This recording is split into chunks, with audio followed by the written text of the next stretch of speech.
आज मी तुम्हाला वांगा फ्राय कसं करायचं ते सांगणार आहे बघा. एकदम छान स्मेल येत आहे. एकदम मस्त लागतं मसाला वांगा फ्राय. नक्कीच ट्राय करून बघा. जे हॉटेलमध्ये मोठ्या-मोठ्या धाब्यामध्ये देतात ना वांगा फ्राय, ते आपण आज करणार आहोत. तर चला सुरू करूयात रेसिपी. मी प्रज्ञा कदम, प्रज्ञाज किचन स्टुडिओमध्ये आपलं अगदी मनापासून स्वागत. तर चला सुरू करूयात रेसिपी. नक्कीच तुम्हाला मदत होईल. थोडी जरी मदत झाली असेल, थोडी जरी रेसिपी आवडली असेल, तर नक्कीच सबस्क्राईब करा. सबस्क्राईब करायला विसरू नका. नक्की मला सपोर्ट करा. सुरुवातीला मी ऑइल घेतलेलं आहे बघा. या मापाने एक माप घेतलेला आहे. त्यानंतर एक मोठा कांदा कट करून मी टाकलेला आहे. आपल्याला हे व्यवस्थित ब्राऊन कलर होजेपर्यंत परतून घ्यायचं आहे. बघा थोडासा पिंक पिंक कलर आलेला आहे बघा. तर यामध्ये आता आपण अद्रक लसण पेस्ट टाकणार आहोत. तर हे अद्रक लसण मी खलबत्त्यामध्ये कूट करून घेतलेलं आहे. जास्त बारीक करायचं नाहीये बघा. हे बघा अशा पद्धतीनं करायचं आहे. हे पण आपण थोडंसं ब्राऊन होजेपर्यंत परतून घेऊयात. बघा बऱ्यापैकी ब्राऊन कलर आलेला आहे. यामध्ये आता आपण टोमॅटोज टाकूयात. तर एक मीडियम टोमॅटो आहे. त्याचं पाणी न काढता मी टाकलेलं आहे. तर यामध्ये थोडंसं आपल्याला मीठ टाकायचं आहे. बघा मीठ टाकून घेऊयात. व्यवस्थित मिक्स करून घेऊयात. त्यानंतर थोडा वेळ आपल्याला 1 मिनिटासाठी झाकण बंद करून ठेवायचं आहे. जेणेकरून याला खूप छान तेल सुटतं आणि छान हे मसाले शिजल्या जातात. 1 मिनिट झालेला आहे. बघा छान तेल सुटलेलं आहे. छान फ्राय झालेलं दिसत आहे. यानंतर आपल्याला यामध्ये टोटल सगळे मसाले टाकून घ्यायचे आहेत. जेवढे आपण यूज करणार आहोत तेवढे सगळेच मसाले टाकून घेऊयात. धनिया पावडर अर्धा टीस्पून, जिरा पावडर अर्ध्यापेक्षा थोडं कमी. त्यानंतर थोडा मसाला टाकलेला आहे, काळा मसाला. त्यानंतर चवीनुसार मीठ टाकून घ्यायचं आहे. मी 2 टेबलस्पून टाकलेला आहे. तुम्ही तुमच्या अकॉर्डिंग पाहिजे तेवढं टाकून घ्या. त्यानंतर तिखट टाकलेलं आहे बघा मी 2 टेबलस्पून टाकलेला आहे. तुम्हाला पाहिजे तेवढं तुम्ही लाल तिखट टाकून घेऊ शकता. त्यानंतर खडा मसाला कूट केलेला आहे तो मी टाकलेला आहे. म्हणजे जेवढा खडा मसाला असतो त्याचं मी बारीक पावडर केलेलं होतं. तर बघा हे सगळं आपण मिक्स करून घेऊयात. तर थोडंसं आपल्याला झाकण बंद करून ठेवायचं आहे. ज्यामुळं हे सगळे भाजल्या जातील. छान व्यवस्थित मिक्स होतील. हे बघा चांगले मसाले भाजलेले आहेत. आपल्याला पाहिजे तसं तेल पण सुटलेलं आहे बघू शकता. त्यानंतर आपण यामध्ये टाकणार आहोत. हे बघा व्यवस्थित छोटे-छोटे मी चिरून घेतलेले आहेत वांगे. वांगे चिरून घेऊन मी पाण्यामध्ये थोडंसं मीठ टाकून ठेवलं होतं. तर पूर्ण घाण निघून गेलेली आहे. पाणी पण असं थोडं काळपट झालेलं आहे बघा. तर यामध्ये आपण टाकून घेऊयात. बघा असे छोटे-छोटे वांगे आहेत त्याचे कट करून घेतलेले होते मी.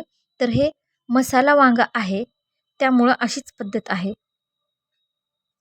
तर व्यवस्थित मिक्स करून घेऊया. ज्यामुळं आणि एक सिक्रेट म्हणजे यामध्ये टाकत आहोत आपण 1 टेबलस्पून बेसन, बेसन पीठ. तर हे एक सिक्रेट आहे. तर मी 1 टेबलस्पून टाकत आहे बघा बेसन पीठ.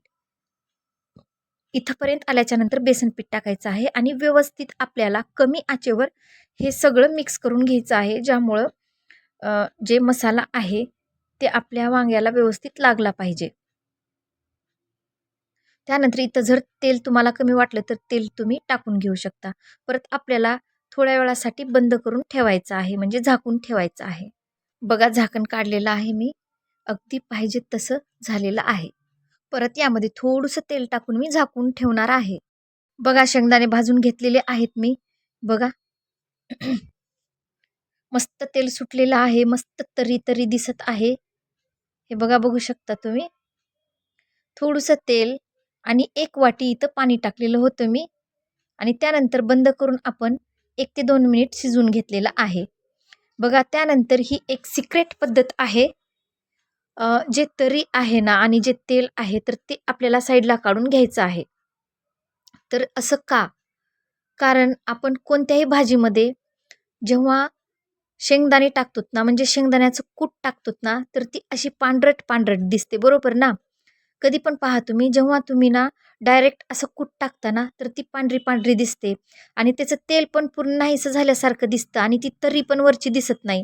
तर त्यामुळं सुरुवातीला बघा, तेल वरची तर्री हे सगळं असं काढून घ्यायचं. सगळं काढून घ्यायचं, जेवढंही दिसत आहे, थोडं तेल जेवढंही दिसत आहे, ते पूर्ण बघा मी काढून घेतलेलं आहे. अशा पद्धतीनं सगळं काढून, हे बघा एवढं झालेलं आहे. तर चला कूट टाकून घेऊयात. बघा तुम्हाला पाहिजे तेवढं तुम्ही कूट इथं टाकून घ्या. व्यवस्थित मिक्स करून घ्या. तर थोडंसं याला आता शिजू द्यायचं आहे. कारण आताच आपण कूट टाकलेलं आहे. तर 1 मिनिटासाठी किंवा अर्ध्या मिनिटासाठी तुम्ही बंद करून ठेवू शकता. आणि त्यानंतर आपल्याला गॅस बंद करून टाकायचा आहे. आणि त्यानंतर आपण जे काढलेली तर्री आहे, ते यामध्ये आपल्याला टाकून द्यायचे आहे. 1 मिनिटासाठी झाकून ठेवते मी. बघा, मस्त शिजलेला आहे. खूप छान स्मेल येत आहे. हे बघा, यानंतर तुम्हाला जर मीठ टाकायचं असेल, तर इथे तुम्ही मीठ टाकून घेऊ शकता. त्यानंतर याच्यावरती आपण मस्त कोथिंबीर टाकून घेऊयात.